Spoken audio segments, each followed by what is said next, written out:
The sad fact about the Middle East is that even if the Arabs and the Israelis ever do make peace, Israel will still be at war with itself. It's a war of the Jews. It's being waged today. The issue? Whose country is this? Does it belong to the grandchildren of Israel's secular founders who want a liberal democracy? Or does it belong to the Orthodox Jews who want to turn the Jewish state into a really Jewish state? In Israel's civil war, it's easy to spot the opposing factions by their uniforms. One side dresses like most of us and wants a country which looks like California or the Côte d'Azur. The other side wears black and sports beards and wants a religious state ruled by the rabbis and religious law. We're not really connected to one another. We're not really part of the same people. And we're fighting over who gets to control this country. Author and former government official Zeev Chefetz is terrified by the prospect of a religious takeover and believes the possibility of compromise is diminishing by the day. Does that mean there's going to be a war? There already is a war. We're at war with one another today. It's a mostly non-violent war, although occasionally it gets violent. Struggle for power, is that what it is? Yeah, because the religious here are they're not trying to convince anybody with philosophical arguments. These are politicians, and like all politicians, they're engaged in a struggle for political power. But that struggle is very new. Until recently, ultra-Orthodox Jews were not interested in having political power. The country was run by farmers and soldiers, the guys who made the desert bloom and won the wars. There were religious people, but their numbers were small, and they were happy to stay in their neighborhoods, their schools, and their synagogues. But then their numbers grew, and their political parties became powerful, so powerful that they now hold the balance of power. In fact, the most spectacular success in Israel's elections last year was that of a religious party which wants, among other things, to close down all roads, restaurants, and places of entertainment on the Sabbath. That was, in effect, a declaration of war. We don't want to obey religious laws in our daily lives. Tommy Lapid is a television personality who entered into the political arena to run in last year's elections. The party he leads has one platform: stop the religious. We have to fight this phenomena and explain even to them that it's wrong what they are doing, that we are living now in a time of computers and God is living somewhere in Seattle and preparing the next issue of Microsoft. Did you say God is living somewhere in Seattle? Yes. Lapid's party came from nowhere and did amazingly well with barbed rhetoric like that and with outrageous TV ads like this.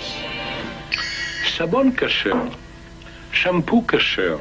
One of the things he says is that keeping kosher is not a religious obligation. It is a fine business and amounts to nothing less than absurd rabbinical endorsement.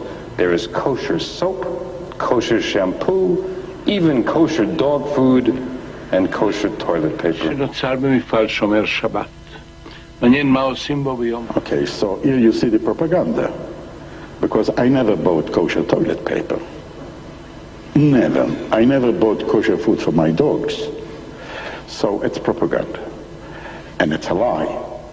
Abraham Ravitch is an ultra-Orthodox member of parliament who believes that by voting for Tommy Lapid's party, Israeli voters made a mistake of historic proportions. The Israeli society is very wrong by having, the first time in history, a fascist party. Fascist party? Yeah. Tommy Lapid, I think he is the one person that came up with a party only for one issue: to hate religious people or whatever it looks like Jewish people.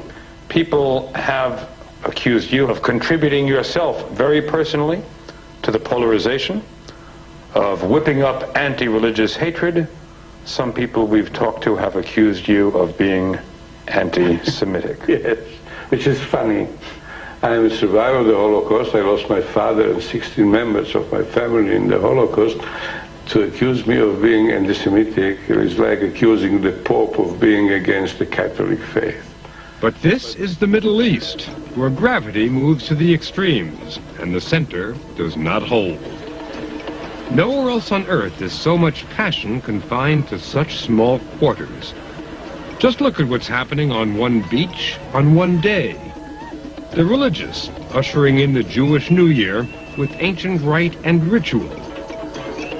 The secular, just a few dunes away, seeing the holiday as just another reason to play in the sun. Two worlds on one beach. But whose beach is it? Whose Israel is it? I think there's a lot of people that would give their lives to make Israel like any other state. Aaron Feldman is an American-born rabbi who's lived in Israel for 39 years. The whole thrust of their lives is simply to imitate America, and the most popular word in advertising here is like America. The Star-Spangled Banner, you probably see it more here than in anywhere in the United States. It's true everywhere in the world. Is that a bad thing here? Yes, it's a very bad thing here, because we're losing our Jewish identity. And if we lose our Jewish identity, there's no reason to remain a Jewish state. We might as well pack up and all move to Wisconsin or anywhere else. Wisconsin? Sure. A lot of secular Israelis would move to Wisconsin if they could get green cards. And one of the reasons is their fear that if they stay home in Israel, the fundamentalists will take over, as they did in Iran. This is a Jewish type of fundamentalism which is as abhorrent as a Catholic or Protestant or Muslim type of fundamentalism. But these are not fundamentalist ayatollahs, they're rabbis. Do you really think they're intent on establishing a theocracy? We have to believe what they are saying. They are saying that they want to establish a theocracy. Why wouldn't we believe them? And yet, we were in Jerusalem. How can you not believe a rabbi? Tommy Lapid says that you and your colleagues are striving for a fundamentalist state. If I believe in God, is that a fundamentalist? I believe in God. I believe that the purpose of life is to serve God, to become a better person, become a kinder person, become a more committed person to spiritual values. Am I a fundamentalist? According to Naomi Reagan, the answer is yes. She's a best-selling novelist and another critic of the ultra-Orthodox, but she's outraged them even more than Tommy Lapid. And that's because Naomi Reagan is one of them. She's deeply observant, but believes religion should play no role in politics. I think that when you make religion a component of political deals, when you make religion a reason for demanding economic power and all kinds of favoritism, and you put a lot of thieves in saints' clothing in charge of public funds, then what you're doing is desecrating that religion. It's pretty strong language, thieves in saints' clothing. Oh, absolutely. What Naomi Reagan, her few fellow religious dissidents, and the entire secular community rail against are the schools, the religious schools which are called yeshivas. They've always been funded by the state, but the growing power of the religious parties is funneling more and more money to the schools and their pupils. Pupils? There are more than 67,000 of them, and many are in their 40s and 50s. That's all they do, study. They're all on welfare and are totally unapologetic. We believe that we're performing a vital function for the Jewish people by producing educated, committed, proud Jews. That's historically, that's the only way the Jewish people has been kept alive. They maintain that without their Talmud scholars, their soldiers of God, as they call them, Judaism will disappear. They are preserving the Jewish character of the Jewish state, and they are preserving Judaism itself. Can you say bullshit on 60 Minutes? It's nonsensical. Why is it nonsensical? Because what they are has nothing to do with Judaism. The only thing that they teach their kids how to do is to repeat the things that they learned themselves by heart 30 years before. They don't build anything, they can't cure anything, they can't discover anything, they don't work, they don't serve in the army, they don't do anything. That they're exempt from serving in the army is what the rest of Israel cannot tolerate. The army is not only the institution which has saved Israel's existence several times, it's the foundation of Israeli society, the rite of passage where Israeli boys and girls get their cards punched for adulthood. Everybody goes into the army, always has. Everybody, that is, except the ultra-Orthodox. But once again, they have their reasons.